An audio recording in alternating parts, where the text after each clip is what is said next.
Zorgen moet je doen, niet maken. Zorg is persoonlijk. Onze jongste patiënten krijgen daarom bij de huisartsenspoedpost ook een persoonlijke behandeling. Onze artsen zijn zeer bekwaam in het opvangen en behandelen van uw kind. Huisartsenspoedpost Suriname. Uw zorg is onze zorg.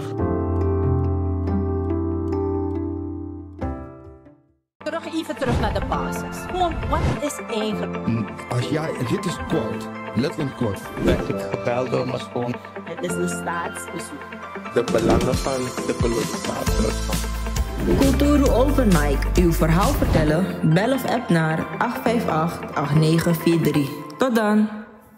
Kijkers van Kulturu TV binnen en buitenland, ik heet jullie van harte welkom. Vandaag heb ik hier meneer Mike Nerkus. Meneer Nerkus, hoe gaat het met u? Het gaat. Lang alvast alle kijkers en kijkers van Kulturu TV groeten in binnen en buitenland, binnen en buiten Suriname. Waar u ook mag zijn, u zeker groet. Toch? En voor de familieleden die zich niet zo lekker voelen in Nederland, daar wens ik jullie wetenschap toe en mogen u weer gezond worden zodat u zich lekker kan voelen. Voor de rest, aigo. Goed. Meneer Nerkus, even lopen we zijn een week voor de verkiezingen. Ja. Nog een week te gaan. En Ja, ietsje langer. Ietsje langer, ja, 9 dagen. 9 dagen. En hoe vindt u propaganda's, debatten nu tegenwoordig van even ago? Ja, kijk, het heeft een bepaalde spanning opgenomen. Toch? Alleen, je ziet dat Solisi, dan ga ik dat in het Surinaams doen, maar tak wil op tak adject story. Solisi, je ziet dat jongen dat bepaalde man, want jaga bevolking baka, wala mga woyo go bij ting voor wexi. Dus ze willen jullie weer voor de gek houden. Ja? En ik hoop niet dat de bevolking zich laat pakken door allerlei geweldige beloftes. Ja? En geweldige dingen die maar verkocht te duur zijn. Maar, net als bijvoorbeeld dat royalty for everyone, die mensen krijgen een certificaat. Ja? En dan moeten ze daarmee naar de hakerbank gaan om het te gaan verzilveren enzovoorts. En als je het gaat verzilveren bij de hakerbank, wat gebeurt met zo'n certificaat? Betekent het dat de hakerbank dan voor de rest van de tijd de rente tegoeden gaat mogen opstrijken en ook nog dat geld heeft in hun eigen bezit omdat mensen gaan om het te verzilveren? Toch? Of is het dan zo dat het wordt verzilverd, het wordt aangestipt, toch? En de persoon krijgt het certificaat weer mee? Toch? Krijg je het certificaat of geef je het aan de hakerbank en dan kan de hakerbank dat later toevoegen om dan te gaan profiteren van de inkomsten, de extra inkomsten met dividend, toch? Vanuit de oliesector. Dus dat is aan niemand gezegd. Toch? Je hebt weer een andere situatie waarbij ik heb gezien dat men Surland was nu eens gaan verkavelen. Toch? En dan zie ik dat een brief rondgaat op Facebook dat de meneer van FAI getekend heeft en de minister van LVV. De minister van LVV, toch, die mag geen grond uitgeven. Oh, laatst is dit Tori 1000 kavels. Dus ik ben toen. Het was die van minister van LGB. Dus dat papiertje daar is eigenlijk niet zeggen. De enige manier waarop op beschikking LVV grond kan uitgeven is in leen voor landbouw of veeteelt voor 20 jaar. En dat was de gewoonte van jaren. Toch? Dus men kan niet plotseling komen de minister van LVV die niet werkt van LGB over en geeft mensen stukken grond. Dat papiertje is geen bereidheidsverklaring. Dus mensen, laat u niet oplichten door een toevallige minister die politieke propaganda wil maken. De minister, komt u het uitleggen en niet zonder leugens. Huh? Komt het zonder leugens uitleggen. Dat moet eigenlijk desman om te kavel. Een kavel na grondslag. Een kavel na grondslag. Gewoon een piece papier, een briefje. En dan nadere dingen volgen. U hebt een stukje grond, pak kaarten dit. Suma doe een verkapelingsproject. Dat ding is een dubieus ding zoals ik het zie. Toch? Ik zie het niet anders. Omdat de minister de bevoegdheid mist om grond uit te geven op die manier. Ja? De mensen moesten bereidheidsverklaring krijgen van ROGB. En minister, ja, die nota voorschrijft zegt inderdaad dat ze geen toestemming niet gegeven. Nee, ze heeft niet toestemming gegeven. En zij is bij wet, niet eens de president mag. Bij wet is het alleen de minister van ROGB die mag uitgeven. Ja? De minister van LVV mag mag mensen het lenen tegen betaling aan het ministerie. Dus mensen, no make de matje soebaga. Maar misschien wang meldpunt voor grondzaken van de VHP op Lelydorp. Dus ik weet dat ze de mensen willen omkopen met percelen, met geld. Geven jongeren 800 SFD om zodoende ze te pakken om voor ze te stemmen. Heeft Chan jullie uitgelegd als jullie na eind mei nog dat geld gaan krijgen? Dat heeft hij niet gezegd. Hij heeft voor 2 maanden. Daarna mogen jullie doodgaan wanneer jullie voor hem hebben gestemd. Maar weet u misschien van waar het geld kwam om zoveel jongeren die 800 te geven? Chan gaat vragen waar hij het geld vandaan heeft gehaald. Want hij zegt er is geen geld. Toch? Ze maken ook misbruik van pakketten die India heeft geschonken aan de staat Suriname. En dan worden ze als VHP pakketten verstrekt. Ook fietsen, hè? Fietsen worden ook... Ja, dat is wat als VHP verstrekt. Maar ik zag dat ze... Dus we moeten dat van die fietsen... En waarschijnlijk komen die fietsen uit China. Dus dat van die fietsen moeten we ook gaan kijken als het geen geschenk is. Toch? Als het misschien geen geschenk is en men doet alsof het een VHP-product is. Net als dat van India. Dus mensen, no make them a kisuno. No make them a kisuno. Want amoni, ze hebben een praat nodig dat bijna 50.000 golo. Die dus masakis de certificaat van oil en gas. Toch? Is een lening dat de staat Suriname zogenaamd heeft genomen bij Haker Bank. Dus dat moet weer terugbetaald worden met rente. Toch? Dus dat bij je geest, Figo stemt op een man 25 mei. Toch? Dat ama café die sting. Ja toch? Dat ama doen bakken voor de rest, dan mag je weer pinaren. Toch? Dus er zijn zoveel dingen die het daglicht schuwen. En ik vind het jammer dat men te weinig op die dingen zit. Toch? Dus dat is het dan, dat is het dan. Maar het kan zijn dat de president misschien nu pas al het geld vrij heeft gekregen om deze dingen te doen. Ook Toy Kashitak, daarbij openbare werken, apasje, asfalteren, no. Maar zijn dan maar de asfalteer van het Singastraat? Zijn dan maar de asfalteer van president van het Hogehuisstraat? Van het Hogehuisstraat. Atrawang Hendertenstraat, Koningsstraat. Je pasti sakang go door de buurgel te dappen je broko, want dan was snel money, dan was met money project, is dat weer. Dus laat die minister die een Volkswagen Kever reed in zijn lichaam, daarop openbare werken, dat paar motor daar bakassie. Laat hij mensen minder voor de gek houden, toch? En dan gaan we dan, want men niet vaak kletsen ze, vooral die minister, hè? Vooral die minister klets vaak over wat hebben ze gedaan, toch? Wij over de verworvenheden praten.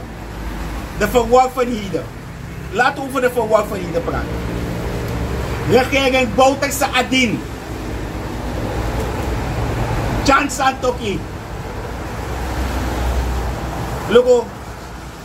Is je verworvenheden? Toch? Kijken jullie naar de inhoud van dit boek volledig omschreven. Van 2000, getekend door deze Delano Bouterse. Is dat weer? Oké. Kijken jullie naar wat het allemaal, toch? Van 2010 tot 2015 tot 2020, toch? Is gedaan in dit land. Helemaal verwoord in dit boek. Toch? En kijk hier zo. Een fotje aan leugens, waarbij men de Surinaamse vlag zelf verkracht. Men verkracht de Surinaamse vlag, toch? En dan heb je een fotje aan leugens hier zo, toch? Over de zogenaamde geweldigheden van Chan, toch? Oh ja, mensen die dagblad komen, jullie krijgen elke dag dit ding, hoor. En ten dogo voor Yagi Chan Guadoro, en dat met Teo Yagi Chan Guadoro, dat we pina morgen. Ja, weet je. Dus als je praat over verworvenheden, minister van openbare werken, toch? Riyad Nieuw Mohammed. Dan wil ik graag met je zitten en daar hoeven praten. En dan kan jij komen met dat stenseltje van Chan. En je geweldige klets in de lucht. En ik kom met dat boek. Waarbij alles omschreven is. Van 2015 tot 2020. Regering Bouterse Adien. Dan zou je een toontje lager fluiten. Dan zou je een toontje lager fluiten. Na Amara wil je hem go. Ja ga? Maar kan dat? Dus zeg de ding voor ik zie dat mij zeg dat. Het kan zijn dat de president zijn boekje wat dunner is, omdat het klein is, te samenvatten want de ini. Je kan nou. Laten we elkaar niet voor de gek houden. Vanaf het begin heeft hij gelogen. Ja? Hij zou niets veranderen toch bij statuten van staatsolie veranderd voor zijn vrouw. Die man heeft alle Cubaanse artsen weggestuurd. Die man heeft bijna alle Filipijnse mensen weggestuurd. Een nationaal leger moest afgeslankt worden. Toch? Mensen die in dienst waren van de overheid hebben ze weggejaagd zonder geld, niet eens betaald. Ja toch? Wat hebben ze gedaan? Die man hebben die koers opzettelijk, want die koers was 7 zoveel. Ze hebben die koers, kijk zo over die koers is gegaan, is dat er verworvenheid? Dan praat hij over 60% inflatie. Bij de overname van deze mannen was de inflatie 4 of 5%. En ze hebben Chan heeft het gebracht naar 60%. En nu daaruit zogenaamd op papier met leugens omschreven teruggebracht heeft naar 9 of 8%. Dan komt hij schreeuwen. One digit. Lieg niet man. Hou op man. Hai. Maar de derkens is best wel veel man. Nee man, is dat niet voor mij toch? Je moet luisteren. Laat die man eens de waarheid gaan vertellen man. Hij is influencer geworden nu hè. Ama gwa Dave podcast. Ama si Dave danga sani. Ama sep op sani. Wat taki na nga Chan. Chan nodig weer uit nou. Kom vlogi die eigen podcast. Nodig weer uit. Met kom vrij. Kom tak luchtig. Toch? Maar je moet wel tegen een stootje kunnen horen. Wat mooi Renji. Zo, meneer Derkes, hoeveel ontwikkelingen toe? Er is laatst een video gemaakt waarbij een man in NDP-trui een lid van de OPSU heeft gekapt, kapwonding heeft toegebracht. Kijk, ik weet het niet hoor, Isabel. Ik vind het jammer dat dit soort dingen gebeuren. Ik weet dat het een familieruzie was, of als het een vriendenruzie was, of als het een alcohol gerelateerde ruzie was, Isabel. Dit soort dingen zijn niet goed te noemen. Maar dat wil niet zeggen dat de NDP zo is. De NDP is één en ondeelbaar. Yeah. Ik vind het jammer dat men over de NDP zoveel verhalen verspreidt. Toch? Over mevrouw Simons, over Ashwin Adeen, over mevrouw Bouterse, over André Misikaba. Mensen praten, lijkt de maar Taiwis Mati, maar dat is zo leden mij vertellen. Is dat weer toch? Ik heb een bepaalde gasten horen zeggen, ja, mevrouw Bouterse zei promoten wat dit man. Toen kon ik kodepje eerlijk keren. Is dat weer toch? Mijn man, kodepje eerlijk. Je zegt bega maati toch? En dan maat bezogi wat heel pisting. Breek me de bek niet open.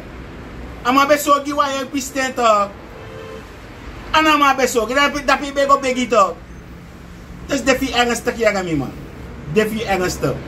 Dus het is gewoon dat men niet kan praten over effectieve dingen het land rakende, de economie van het land rakende, de volksgezondheid van het land rakende, de veiligheid van het land rakende. Dan vervalt men terug, toch? Men vervalt terug, toch? Naar takismatori. Is dat weer? Deze tijd, toch, moet je als partij moet je aangeven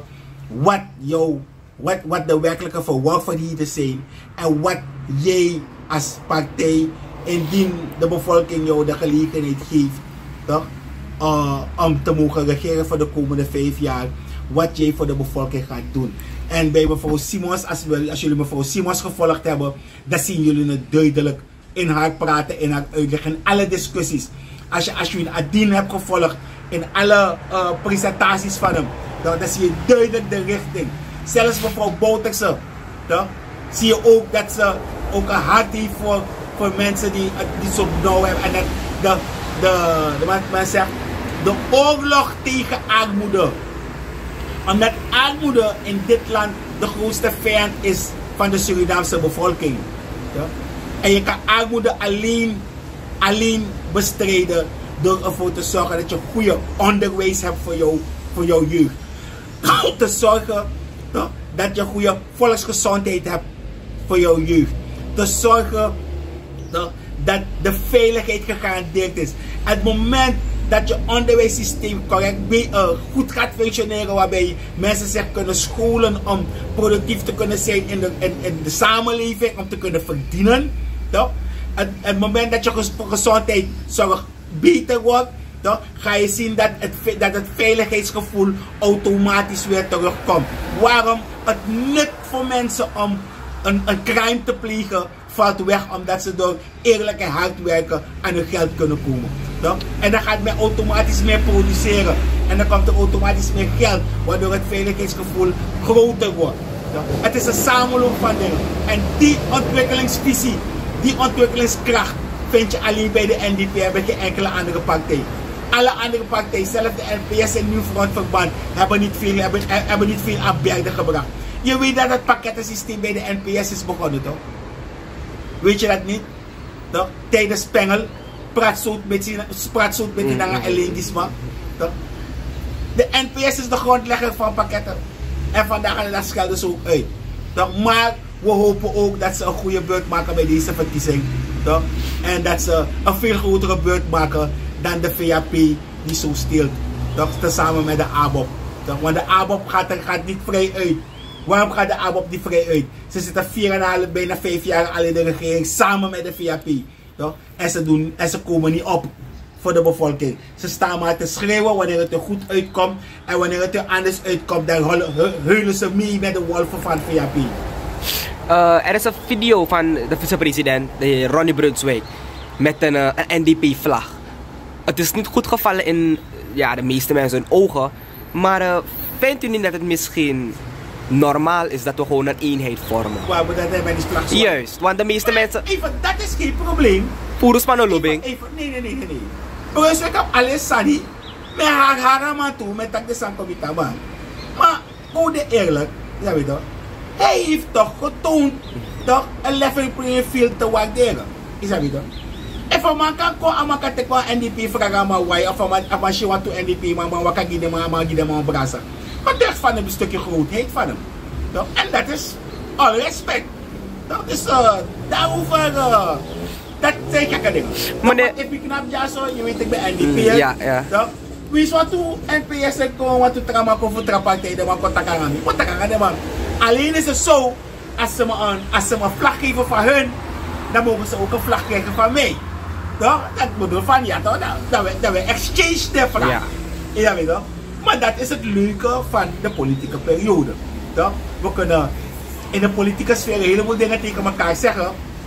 Maar at the end of the day, aan het eind van de dag, zijn we allemaal Surinamers. En we moeten respect naar elkaar brengen. En we moeten met respect omgaan met elkaar. In de politieke tijd worden een heleboel dingen gezegd over en weer aan mensen. Dat is political talk. Maar aan het eind van de rit dan moeten we wel even gaan kijken wat goed is voor het land. En dan moeten we het samen doen. Meneer Mike, Kotak Abra, de president, de mensen die zichzelf kandidaat hebben gesteld als president, voor presidentschap. Hè? Laten we kijken naar mevrouw Jennifer Simons. Kijk, mevrouw Simons heeft zich niet kandidaat gesteld. De NDP heeft nu geen president. Geen president. Omdat we geen presidentiële verkiezing hebben. We hebben parlementaire verkiezingen. Daar is waar ze gaan kiezen voor een president. Ja, kijk, dus kijk nou. Mensen hebben een wens. De mensen zeggen, een aantal mensen zeggen we willen mevrouw Simons als president. Een andere groep mensen zegt, ik wil Ashwin Adin hebben. De groep van de NPS zegt, ze willen Rusland hebben. De groep van de VAP zegt, ze willen misschien Matura of ze willen Chan. Die groep van ABOP zegt, ze willen Ronnie Brunswijk hebben. Ja, weet je. Een andere groep binnen de NDP zegt deze, we willen mevrouw Bouters hebben. Maar geen van de mensen hebben gezegd dat ze het willen met uitzondering van 2 mensen maar. En dat zijn Matura bij de VAP en Ashwin bij de NDP die hebben gezegd dat ze ambitie hebben ervoor. No? Maar dat is de tweede fase. Als je geen zetels hebt, kan je niet voorgedragen worden om zitting te nemen, om aan de verkiezing van de president deel te nemen. Maar vindt u mevrouw Jennifer Simons geschikt? Ibotak van AI, Elke het is goed. NDP'er is geschikt. Elke NDP'er. En laat me weer het verschil uitleggen. Mevrouw Simons heeft haar sporen verdiend. Door de jaren heen. Je hebt zelf de kwaliteit, je hebt gezien hoe de DNA en kwaliteit is toegenomen. Totdat ze de hamer heeft overgedragen. En mevrouw Simons heeft de sporen verdiend. Precies zo heeft Ashwin Adin zijn sporen verdiend. Hij heeft gefunctioneerd als minister van Onderwijs, later als vicepresident van de Republiek Suriname. En hij heeft ook bijna 1,5 jaar waargenomen als president van de Republiek Suriname. Dus beide kandidaten hebben in mijn ogen de kennis en de kunde. Zelfs niet te onderschatten is André Misikama. Zelf ook mevrouw Bouters heeft van mij. Maar Dek you krabasi ano sheng, masa pemba ano sheng, begadoti ano sheng, na tampum fui ala. Na de verkiezing, dan gaat de partij als aan een geheel bepalen. Hey, luister nou, wie gaan wij voorschuiven? Dat is dan de partij. Dus nu is het prematuur om te gaan zeggen, die wordt president, die wordt president. Ik zou zeggen, hou je van mevrouw Simons, stem zoveel mogelijk op mevrouw Simons. Hou je van Ashwin Adin, stem zoveel mogelijk op Ashwin Adin. Wil je mevrouw Bouterse zien, 51, stem zoveel mogelijk op mevrouw Bouterse. Dus het is een kwestie van hoe ga je ermee om. Voor de mensen die willen zeggen, we gaan voor mevrouw Bouterse stemmen. Kijk, je kan hem even keren, laten we de mensen laten zien hoe. Ja, we gaan de mensen laten zien hoe het stembiljet eruit ziet. Hebben jullie gezien? Zo, dit is een spaceman. Wanneer je gaat stemmen, meer tak NDP Tori, mensen, meer tak NDP Tori, meer tak Tratori. Ga je stemmen op mevrouw Simons. Je lukt ja 1, 2, 3, 4, 5, 6, 7, 8, 9. Je ja NDP. Simons Jennifer. Je teka die pen. Je kleuring. Je kleuren mooi. Je NDP mooi. Kleur rood. Je Libablad precies zo. Precies zo je Libablad. Toch? Precies zo je Libablad. Toch? Teekbaar. Je teka blad. Pap, wanneer je voering, je pot in een stembus. Toch? Je pot in een stembus. Zeg je, nee, mensen. Me na Adin. Brada, te was stemgi Ashwin Adin. Nou goed ja. Schoonblad.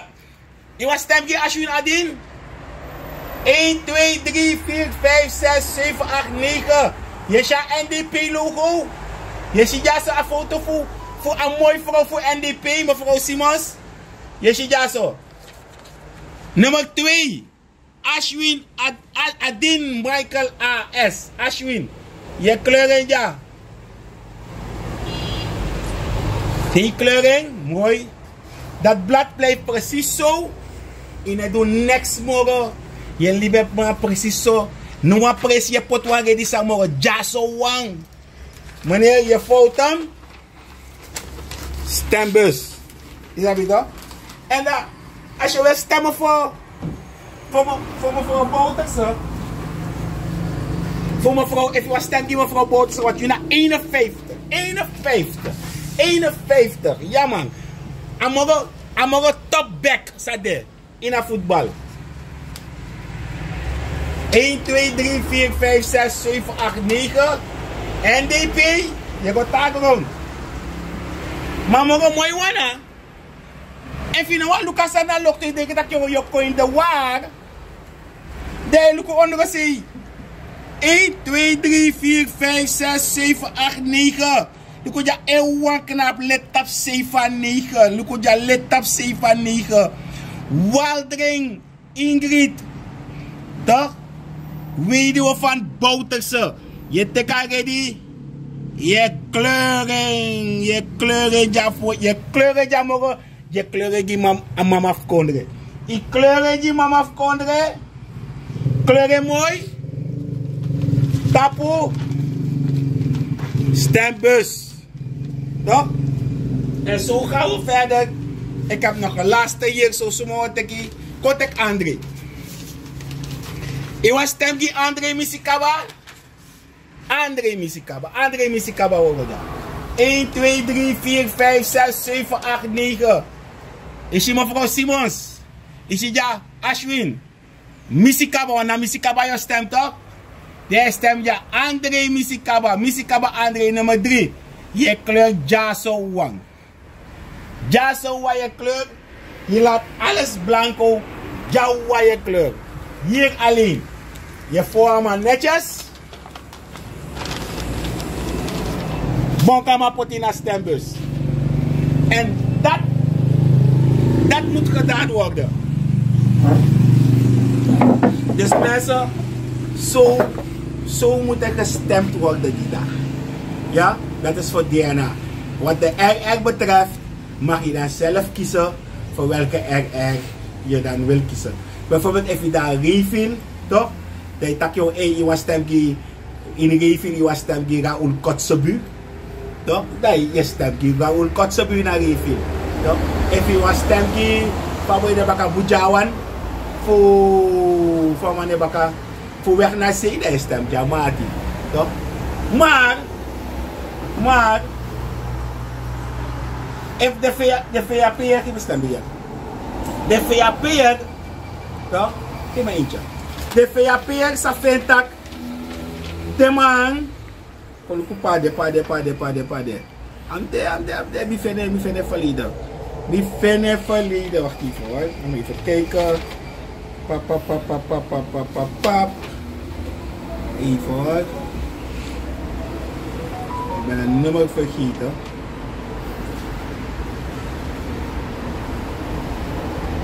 Ik ben het nummer vergeten hoor.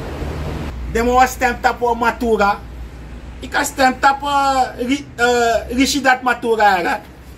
O Matura da NDP dat nou mogen betre Matura. Dat nou mogen betre Matura hè. Toch? Dat is de Matura dat. Nou wat is zo slecht aan die Matura van die andere partij? Die Matura van die Matura van de VAP. Die heeft de Nationale Leger uitgehaald toch. Toch? Plus, ja.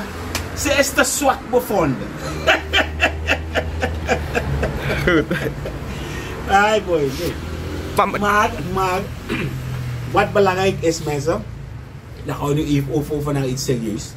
Op de dag van de stemming moeten jullie veel controle uitvoeren. Weet u waarom? Dat mensen zeggen we zijn bang voor fraude. Maar laat me u één ding vertellen. Er zijn bijna 700 stembureaus, 700 zoveel stembureaus.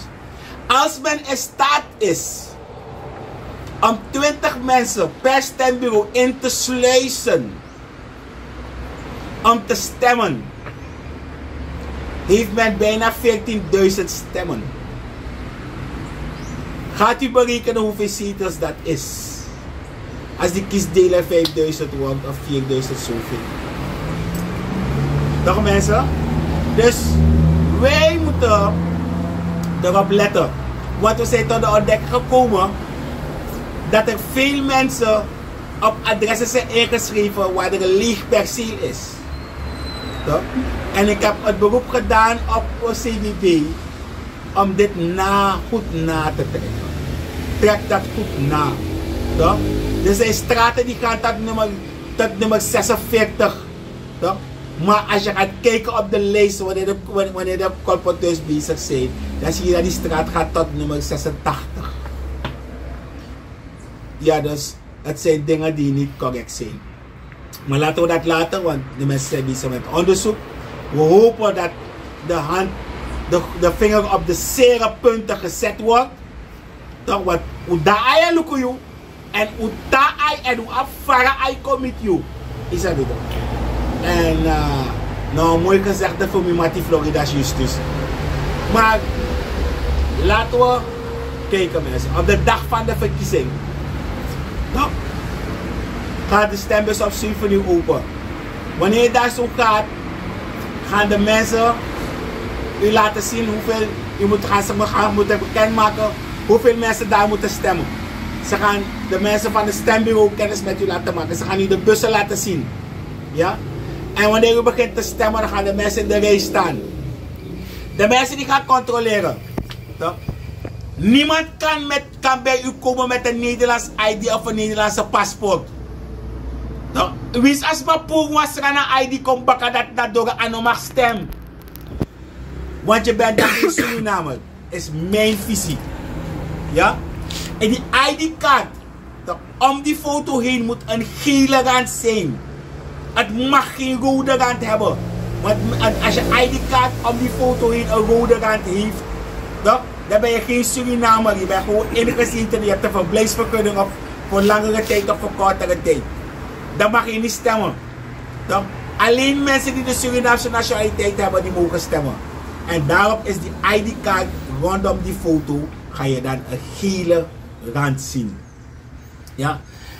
Mensen, jullie moeten kijken. Want de hoeveelheid mensen die moeten stemmen en het aantal stembiljetten die aanwezig zijn op het stembureau aan het begin van de dag. 's morgens vroeg, want de voorzitter gaat het tellen en hij of zij gaat het bekendmaken. Toch? Aan het eind van de dag moet het kloppen, toch? Met het aantal mensen die daar zouden moeten stemmen. Het aantal mensen die hebben gestemd.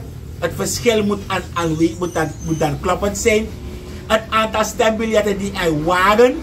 Het aantal stembiljetten waarop men verkeerd gestemd heeft. Toch? En het aantal stembiljetten dat niet gebruikt is. Ja? Alles bij elkaar moet kloppend zijn. Toch? Wanneer aan het eind van de dag, wanneer je aan de rij gaat staan, toch, om te gaan stemmen, en het is al 7 uur en de rij is er nog, gaat de voorzitter van het stembureau, of iemand van het stembureau of de politieagent vragen om als laatste persoon in de rij te staan. Nadien mag je niet meer aansluiten. Dan wordt de rij afgewerkt. En de mensen die dus laat zijn? Dat laten slaan. Nou, dus tot 7 uur. En 7 uur, al is er een rij, gaat er een agent komen te staan achter de laatste persoon. Okay. En dan kan niemand dus aansluiten. 7 uur de ochtend tot 7 uur in de ja, avond? 7 tot 7. Oké. Wanneer men klaar is, wanneer men gaat tellen, gaat men de bussen leeggooien en dan gaat men tellen hoeveel stembiljetten daar zo zijn. Dat moet overeenkomen met het aantal mensen die zijn gaan stemmen.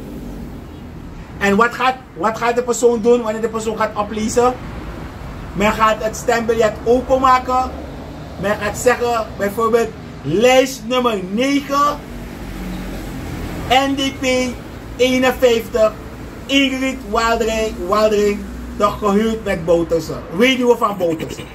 Ja? Of lijst nummer 9, toch, NDP nummer 1, Jennifer Simons.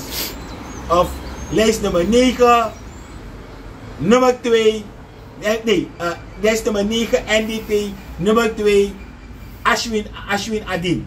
En dan gaat men zo verder. Men moet het compleet opnoemen. Ja?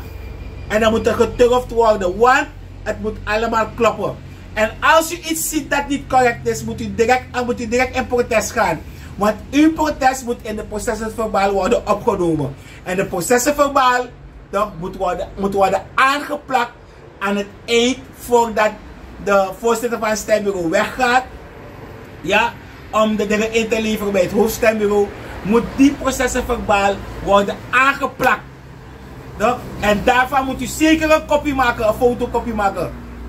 Zodat wanneer men het naar het hoofdstembureau brengt om in te vullen, if er maar veel wat verkeerd zijn in de sabi.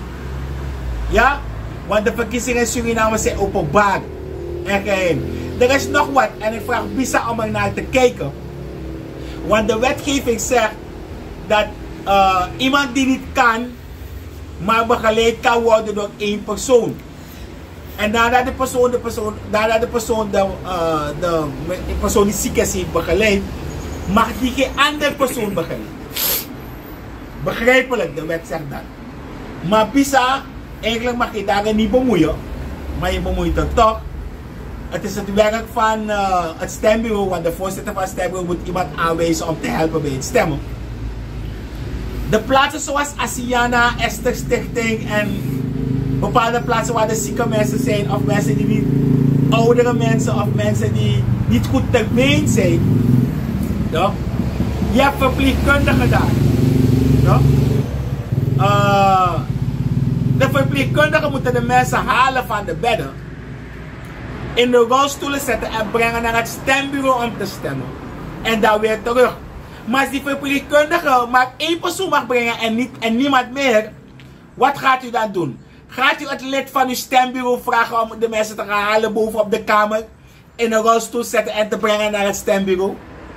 Dus Bisa, gaat u even daarnaar kijken. Ik begrijp wel dat u bepaalde dingen wil voorkomen, zoals het is gebeurd in het binnenland jaren, dat plotseling iedereen van het hele dorp blind is. En dat 1 persoon voor iedereen stemt. En dat weten we. Dus we begrijpen het. No? Maar gaat u even na dat bij dit soort instellingen, no, er ook verpleegkundigen moeten zijn. Mensen die weten om te gaan met andere mensen die in een ziekbed liggen. Om die de gelegenheid te geven om te gaan stemmen. No? En daar mist uw lid van het stembureau, mist die kennis om zo iemand te begeleiden vanuit het bed naar het stemhokje om te gaan stemmen. Dus houdt u daarmee rekening mee dat bij zieke instellingen, no, als er geen verpleegkundigen meer zijn, dat kunnen dan, want als er maar 10 verpleegkundigen zijn op dat moment, dan kunnen er maar 10 mensen gaan stemmen. Omdat de rest niet gebracht kan worden. Omdat iedereen maar 1 persoon mag brengen. Dus neemt u dat mee en zoekt u daarvoor een oplossing. No? Zoekt u daarvoor een oplossing. Want de mensen moeten in de gelegenheid gesteld worden om hun stem vrijelijk uit te brengen. Ja? We weten dat iemand van het stembureau gaat stemmen voor ze. No? De persoon gaat daar zo zitten in een rolstoel of zo. Of als hij blind is, gaat hij staan. En dan moet die persoon een getuige hebben om ook te kunnen waarnemen. De begeleider moet waarnemen.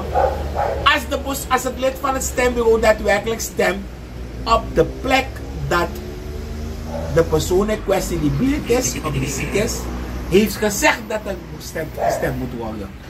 Dus houdt u daarmee rekening. Noko serlos losanga borigisma. Maar dan ga je die problemen zelf zoeken. En dan moet je later niet zeggen dat mensen anderen hebben opgeheidst. Dus ik heb het in nutshell dat verteld.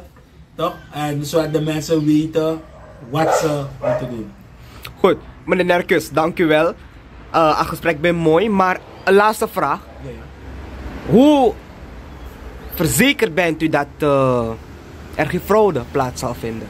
En als het ook plaats wordt gevonden, dat we onderzoek aan Tori Boom. Luister. In principe, als je alles correct doet zoals de regelgeving het aangeeft, dan is er geen mogelijkheid voor fraude. In principe. Maar als je begint te sjoemelen met het kiezersbestand, waarbij je mensen laat inkomen, in het kiezersbestand laat insluiten, die niet kiesgerechtigd zijn, dus die niet mogen stemmen, omdat ze andere nationaliteit hebben, of omdat ze andere mensen zijn in het buitenland. Want nu kunnen we ook de eerlijk. Wat India man, of wat Haiti man, sako passa sa taxo so Frans. Of wat India man sa taxo so Engels, sako pas Turkisch ranan. Maar het mag stemmen. Code heb je eerlijk. Dus daar is het eerste probleem. Dan heb je nog met de stemkaarten. Mensen, als je uw stemkaart kwijt bent, uw stemkaart is door een of andere manier in het ongereden geraakt, ja, kan u op de dag van de stemming, als u weet welke stembureau u mag stemmen, kan u op dat stembureau een kopie krijgen van uw stemkaart. Moet u betalen daarvoor? Nee.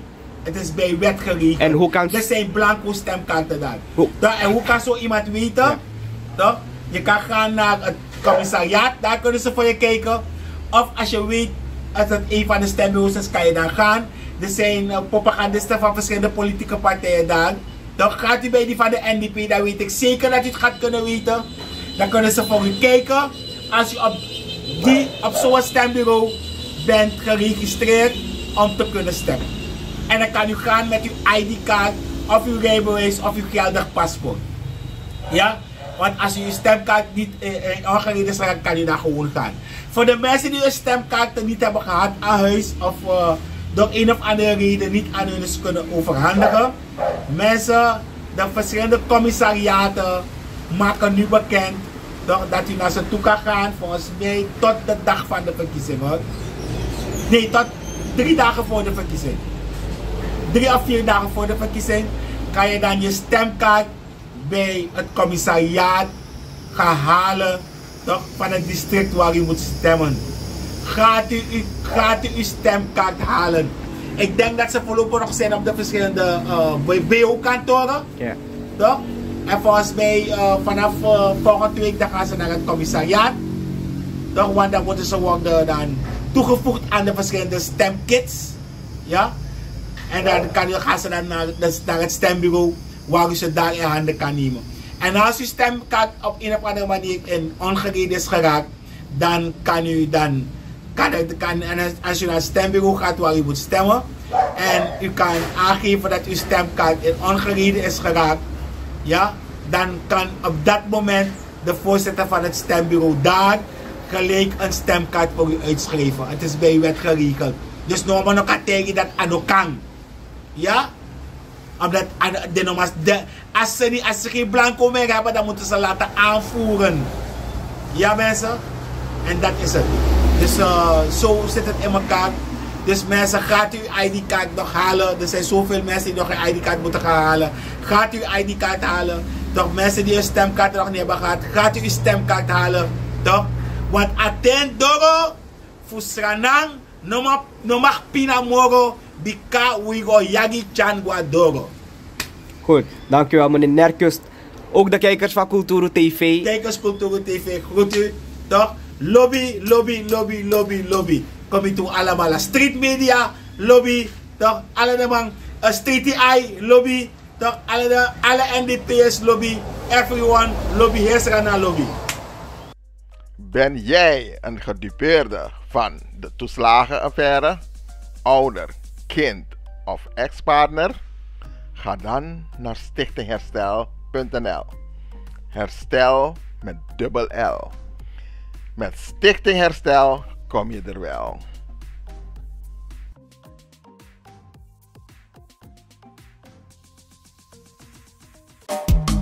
Vaderland, Suriname is mijn vaderland. Yeah. Vaderland, Suriname is mijn vaderland. Suriname is een heilig land, maar we doen wat toe onheilig staan. Zo pijnig man, maar de man is veilig staan.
Allez.